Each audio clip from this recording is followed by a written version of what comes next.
Terror funding मामले में दिल्ली की तिहाड़ जेल में बंद बारामूला सांसद इंजीनियर रशीद की एक अर्जी दिल्ली हाई कोर्ट में फंस गई है और अब अर्जी पर फैसला चीफ जस्टिस को करना होगा।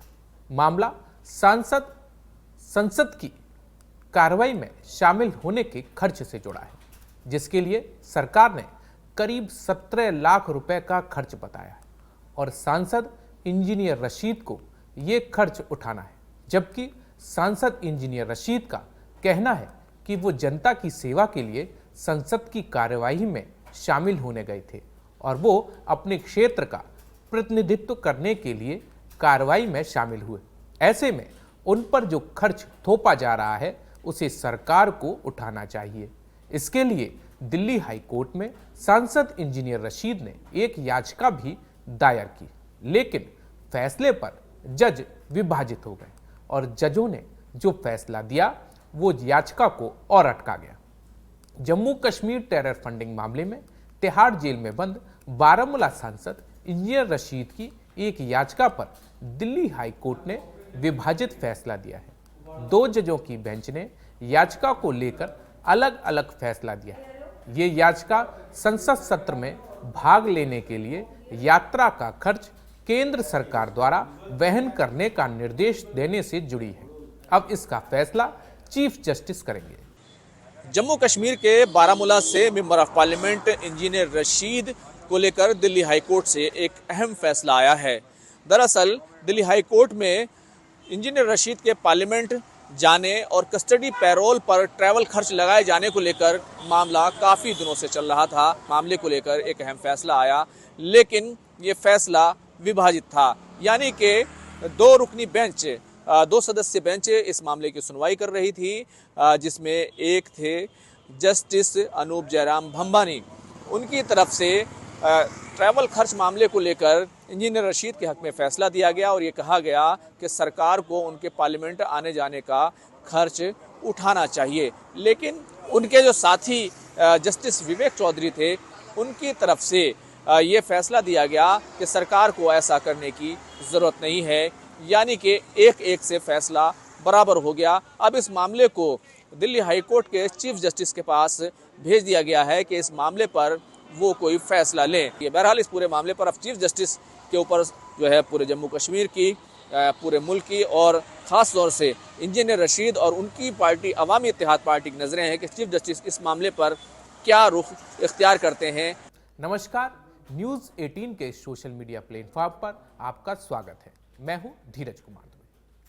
टेरर फंडिंग मामले में जेल में बंद सांसद इंजीनियर रशीद की याचिका पर दिल्ली हाई कोर्ट का विभाजित फैसला आया है। 2 जजों की बेंच ने, एक जस्टिस ने जहां उनकी याचिका को स्वीकार करने का फैसला दिया तो दूसरे जस्टिस ने इस याचिका को नकारने का फैसला दिया। जस्टिस अनूप जे भंबानी ने याचिका स्वीकार की है, जबकि जस्टिस विवेक चौधरी ने इसे खारिज कर दिया। ये याचिका संसद सत्र में भाग लेने के लिए यात्रा का खर्च केंद्र सरकार को वहन करने का निर्देश देने की मांग को लेकर थी। अब कानून के मुताबिक अब ये मामला किसी दूसरी बेंच के पास जाएगा और दिल्ली हाई कोर्ट के चीफ जस्टिस इस पर फैसला लेंगे। दोनों जजों की राय अलग होने के बाद मामला अब दिल्ली हाई कोर्ट के मुख्य न्यायाधीश DK उपाध्याय की बेंच के पास भेजा जाना है, जो इस पर अंतिम फैसला देंगे। 2 बेंचों की अदालत ने अपने फैसले में कहा कि हम इस बात पर सहमति नहीं बना सके कि याचिका को किस तरह निपटाया जाए। हमारे विचार आपस में अलग अलग हैं। याचिका में संसद सत्र में भाग लेने के लिए यात्रा का खर्च केंद्र सरकार को वहन करने का निर्देश देने की मांग की गई है। अब जस्टिस के एक मत न होने की वजह से मामले को किसी दूसरी बेंच के पास भेजा जाएगा और चीफ जस्टिस ही इस पर फैसला लेंगे। इस पूरे मामले की शुरुआत संसद की कार्रवाई में शामिल होने की अनुमति की मांग से हुई थी। दरअसल सांसद इंजीनियर रशीद ने ट्रायल कोर्ट में याचिका दायर कर संसद सत्र में शामिल होने की अनुमति मांगी थी। ट्रायल कोर्ट ने सांसद इंजीनियर रशीद को सीमित दिनों के लिए अनुमति तो दी, लेकिन साफ कर दिया था कि उनकी इस यात्रा का खर्च और सुरक्षा का खर्च उन्हें खुद देना होगा। ट्रायल कोर्ट के इसी आदेश को सांसद इंजीनियर रशीद ने हाई कोर्ट में चुनौती दी, जिस पर हाई कोर्ट की 2 जस्टिस की बेंच ने विभाजित फैसला सुनाया। सांसद इंजीनियर रशीद के वकील सीनियर एडवोकेट एन हरिहरन ने दलील दी कि सरकार उन पर 12 दिनों की यात्रा और सुरक्षा के लिए 17 लाख खर्च का थोप रही है, जबकि वो जनता की सेवा के लिए संसद सत्र में शामिल हो रहे हैं, अपने क्षेत्र की जनता का प्रतिनिधित्व करने जा रहे हैं।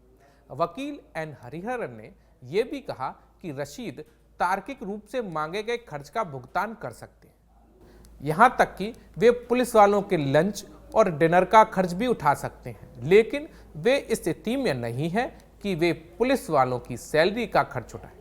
कस्टडी पैरोल पर संसद सत्र में हिस्सा लेने के लिए काफी बड़ी रकम मांगी जा रही है। मतलब यह कि 12 दिन के लिए 17 लाख का खर्च सरकार ने इंजीनियर रशीद से मांगा है, जिसके लिए रशीद ने इसे अनुचित करार दिया है। उन्होंने कहा कि इतनी भारी रकम चुकाने के आदेश की वजह से वो संसद सत्र में अपने लोकसभा क्षेत्र का प्रतिनिधित्व भी नहीं कर पा रहे हैं। इस पर कोर्ट ने कहा कि आमतौर पर कस्टडी पेरोल के लिए सुरक्षा का खर्च याचिकाकर्ता को ही वहन करना होता है। तब हरिहरन ने कहा कि रोजाना के कस्टडी पेरोल के लिए पैसे वसूलना अन्याय है, क्योंकि याचिकाकर्ता एक चुना हुआ जनप्रतिनिधि है और अगर वो पैसा नहीं देने की वजह से संसद सत्र में हिस्सा नहीं ले पाएंगे तो ये देश के लोकतंत्र के बुनियादी सिद्धांत का उल्लंघन होगा। उन्होंने इसे अन्याय करार दिया। हाईकोर्ट में 2 जजों की बेंच में जस्टिस भंवानी ने मामले में फैसला सुनाते हुए कहा कि हम दोनों जज इस बात पर सहमति नहीं हो पाए हैं कि इस याचिका का निपटारा किस तरह से किया जाए। इस पर अलग अलग और असंगत विचार हैं।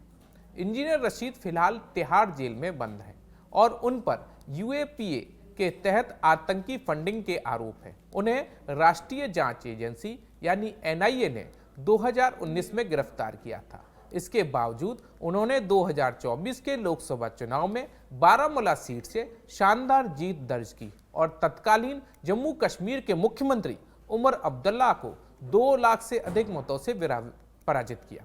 बहरहाल अब सांसद इंजीनियर रशीद की याचिका पर अंतिम फैसला चीफ जस्टिस करेंगे, लेकिन आप हमें कमेंट करके बताएं कि इस मामले को लेकर आपकी क्या राय है। क्या सरकार को टेरर फंडिंग मामले में जेल में बंद इंजीनियर रशीद, जो एक सांसद हैं, एक जनप्रतिनिधि हैं, होने के नाते उनके संसद सत्र में शामिल होने के खर्च वहन के लिए निर्देश दिया जा सकता है?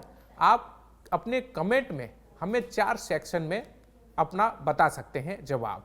पहला है संभव है, दूसरा है असंभव है, तीसरा है आंशिक रूप से हो सकता है और चौथा निर्णय अदालत पर निर्भर करेगा।